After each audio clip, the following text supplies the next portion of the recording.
এই ভয়াবহ চিত্রটি প্রকাশ্যে আসার পর বিশ্বজুড়ে তোলপাড় হয়ে গেছে। মাটি ফেটে চারপাশে এমনভাবে বের হয়ে গিয়েছে যার ফলে আতঙ্কিত ওই এলাকার মানুষ।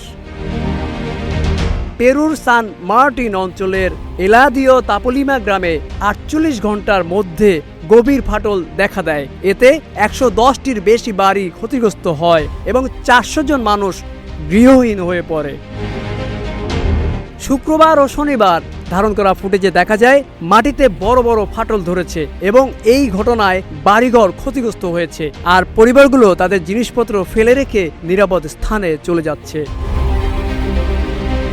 সান মার্টিনের ওই গ্রামের পুরো জনগোষ্ঠীর জন্য এটি একটি আতঙ্কের বিষয়।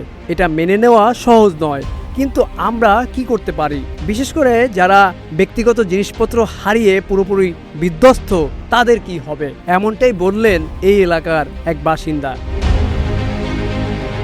শুক্রবার এই জরুরি অবস্থার খবর পাওয়ার পর সান মার্টিনের আঞ্চলিক সরকারের ত্রাণ কার্যক্রমের পাশাপাশি এলাকার বাসিন্দাদের সবচেয়ে বেশি ক্ষতিগ্রস্ত এলাকাগুলোতে খাদ্য সামগ্রী সরবরাহ করা হচ্ছে। এলাদিও তাপলিমা গ্রামটি একটি ভূতাত্ত্বিক ফাটলের কারণে এক সংকটময় মুহূর্তের মধ্যে দিয়ে যাচ্ছে। এর প্রতিক্রিয়ায় এল ডোরাডোর বাসিন্দারা একত্রিত হয়ে শিক্ষা প্রতিষ্ঠানের মাধ্যমে খাদ্য সামগ্রী দান করতে বাধ্য হয়েছেন।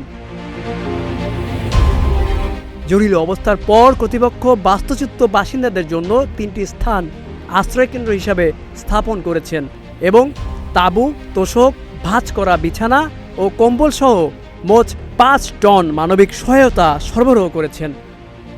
Aminul Islam, news flash 71।